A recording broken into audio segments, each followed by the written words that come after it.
Kevin, I'm Zenzi. That's Zanzi. We need your help. I just saw the poster. You're coming to Monterey Bay. I'm here. Pacific Grove.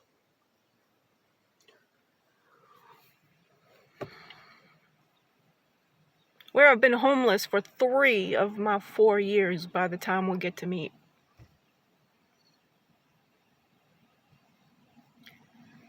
I just saw your stuff.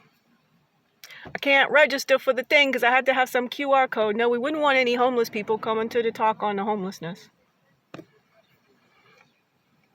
I'm just making a valid point.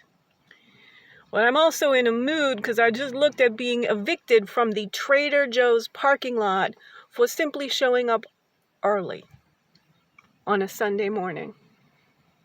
In my car, doing nothing. They called the cops to evict me from the Trader Joe's parking lot. Some Trader Joe's employees, making no noise, doing nothing, had my curtains up. Does that work with the glare? Is that better for the glare? I don't know. Feeding my dog, basically. Because I was too sick to drive out of town. So I pulled in instead of driving through the curvy windiness up 68. And they called the cops on me. Why these people? Are they getting paid? Are they on the clock? Oppressing a homeless person? Anyway, that's enough of that. I'm in need. But what I'm in need of is going to stretch you. Really just a networking call to somebody you should be able to get to. I am a Carnegie Mellon degreed philosopher, a decades of software consulting under my belt. I ended up in the Bay Area, bought my first home here.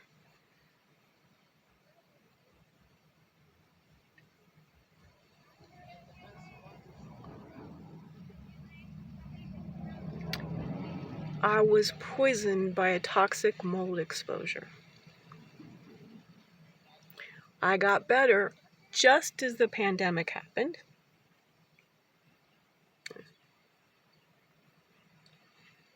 Now 622 videos documenting my homelessness across 3 states. I mean, I started in Washington State. I went to Pennsylvania. I ended up in California.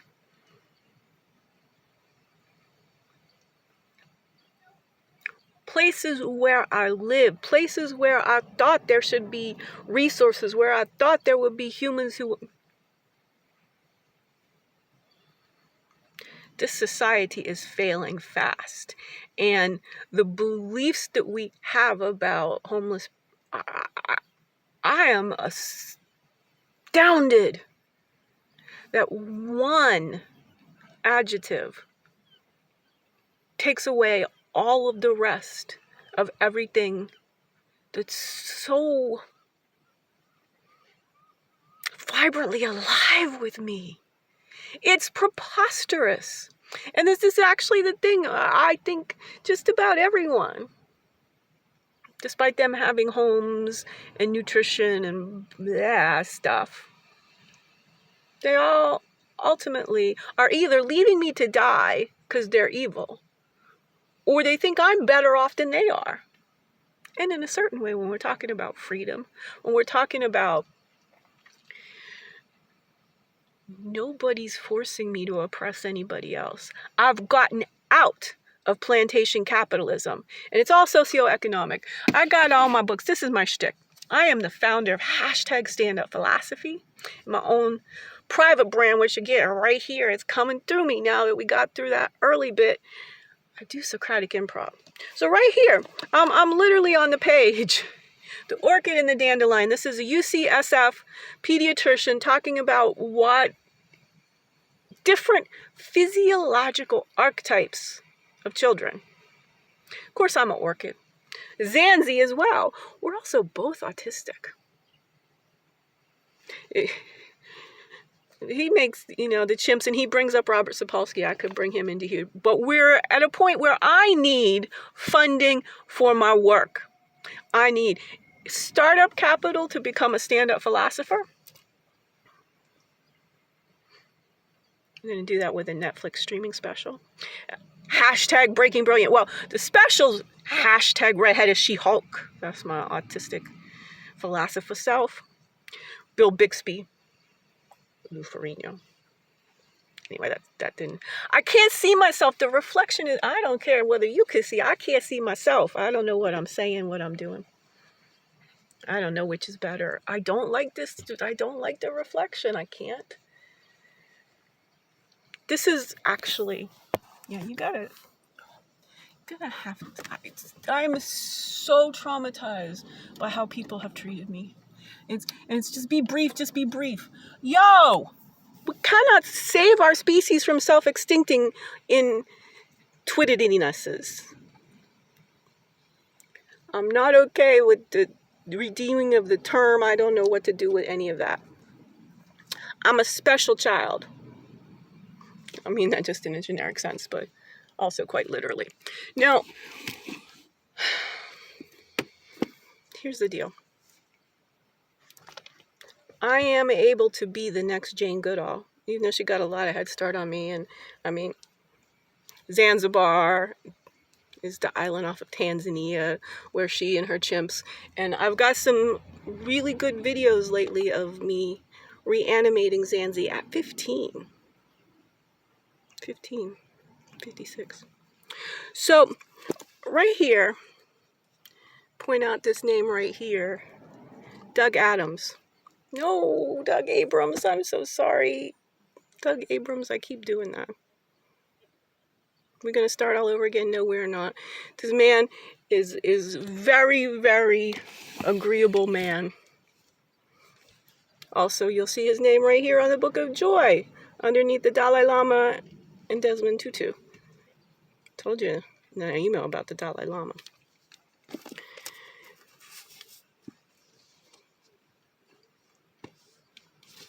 And also,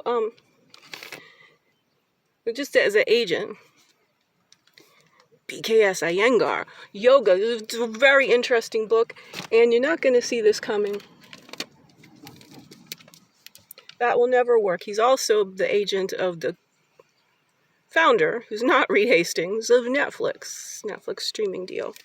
I actually would like this guy, Mark Randolph, who's also Santa Cruz neighbor. Boom. There's Santa Cruz right up there.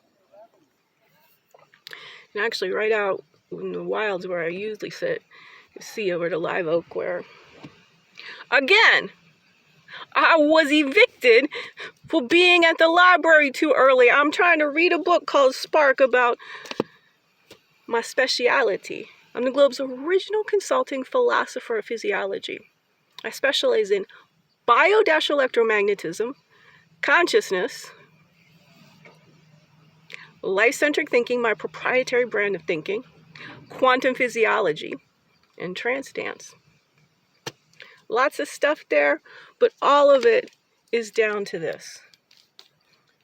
Dalai Lama wrote this book, The Universe in a Single Atom, and we are both humans who are interested in a theory of consciousness. My theory of consciousness I want to take to the Dalai Lama, because I'm alone in the world. That's the thing about homelessness. We keep blaming the individual, but who's to blame here? Especially in my case, is all the people that let me down. I'm asking you not to be a person that lets me down. Evicted from libraries, from grocery stores. I now have been basically denied protein. A grocery store's employees have denied me the ability to come early, which I have to have because I'm autistic, because I live in my car and nobody should be driving around in their fucking bedroom. So I do the right thing. I show up. And they called the cops on me. I've had my bathroom privileges revoked. I've had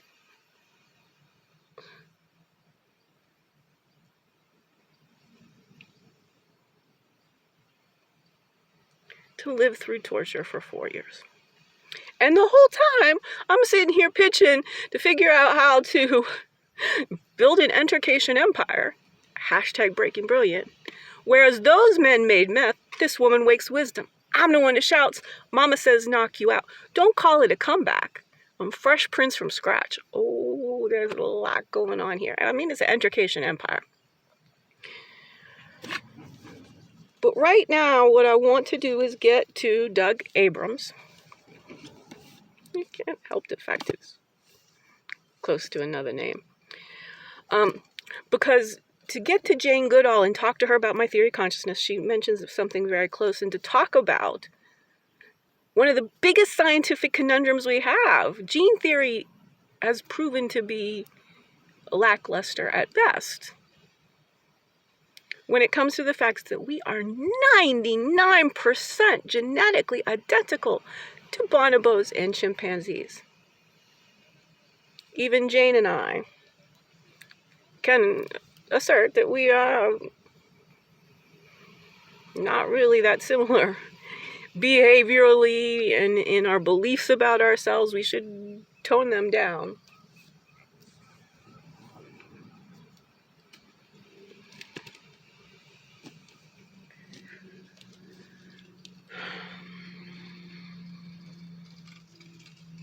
I became unable to walk and talk in my 40s. I lost nearly 90% of my capacity to walk and talk in my 40s due to a toxic mold exposure behind the walls of an apartment in the Seattle area. It took me years to figure out how to Humpty Dumpty my brain back together again. And I did so just as the pandemic started. That life experience wasn't enough. I have been so thoroughly dehumanized.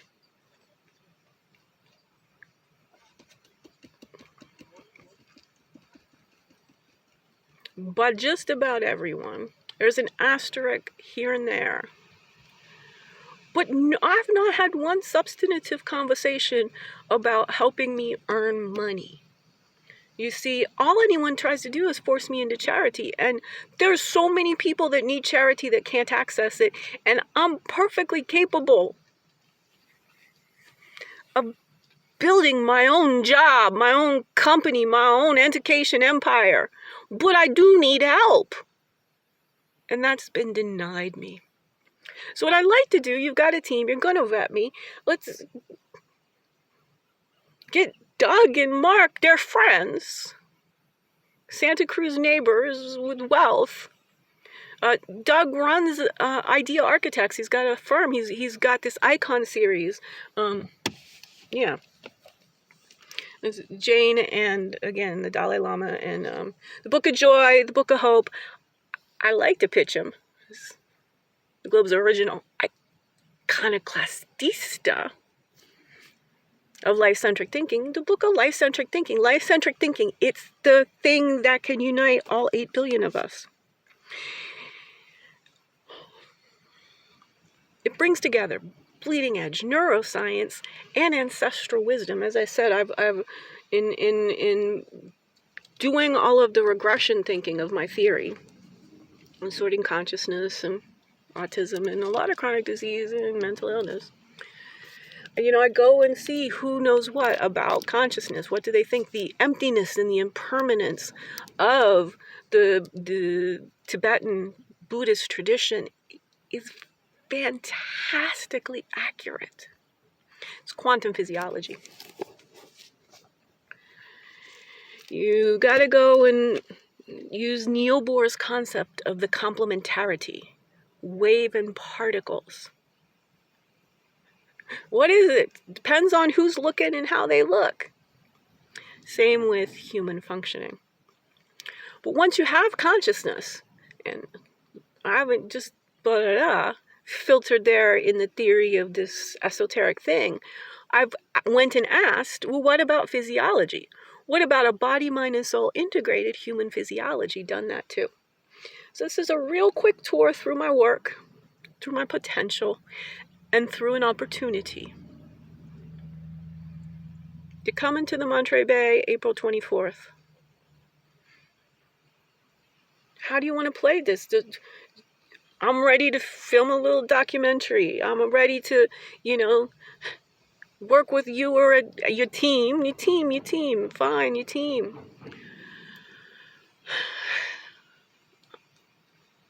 I just have discovered that unless I go to the head, to the decision maker, who I'm never going to get access to, but anyone else, if when I get access to them, they can't see the novelty of my thinking. Just thinking new thoughts, which is exactly what we need if we're going to solve climate change and the ever-escalating burdens of chronic disease and mental illness and the dehumanization of plantation capitalism. We need entirely new thinking. That I'm constantly dehumanized for thinking new, for thinking, well, okay, I'm not well enough to travel. My dog is having a hissy fit. I'm just going to sit in the grocery store till they open. Criminal.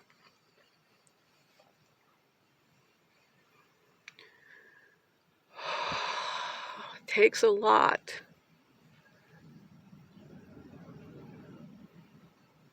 A philosophical method to survive in this society. I have got a lot to offer. I will never turn my back on the other homeless humans who I see so clearly now. Nor will I turn my back on anyone else, as you can see. And soon as I make sure I've done my best for the Tibetan people in exile and the ones still in their country being exterminated for reasons I'm just not quite sure. I don't know what China's on about. I think there's a way to handle that. Here's one last book. This is how my brain works. So this is a book by a local woman, Ginger Chi, and it is just so beautiful. I can't explain to you how beautiful this is. It is a document of all of the Tibetans in exile, from literally the hermits in caves to the nomads in the steppe. Again, trying to see. Look at these children. Look at these Tibetan children. Oh my God. Gorgeousness. What if we were to take a book like this, all of its celebrating humans who had their peaceful, loving kindness selves tortured in their own country. Why don't we have the children in China, all around the globe, ask China to explain it to them what's going on? What if we can get His Holiness the Dalai Lama back in his country? His older brother just died in February. Can we work together on negotiating? They've got this middle way. He's absolutely there's what's the deal? Explain it to us so we can negotiate it. Let's have a different way of going about things in the world. Thinking about how to help the Dalai Lama. Even though I live in the Taj Mahal of homelessness. My 1999 Isuzu Trooper.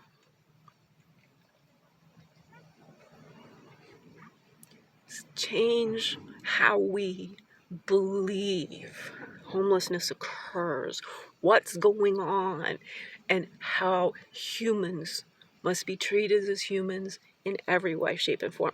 Let me tell you something. I got a document to you I sent to the Director of Housing for Health. Very similar here. Let's have Netflix fix the homelessness crisis in Santa Cruz via my education empire. Completely ignored. I'll show it to you. We need new thinking. I'm a philosopher. I specialize in that. Hoping to talk to you soon. Kevin, thank you for everything you've done. Sorry to be so... You understand the pugnaciousness here is with my previous treatment. Not with you. But it does become hard to hope when so many people have decided that you're not human enough to help. Harmony.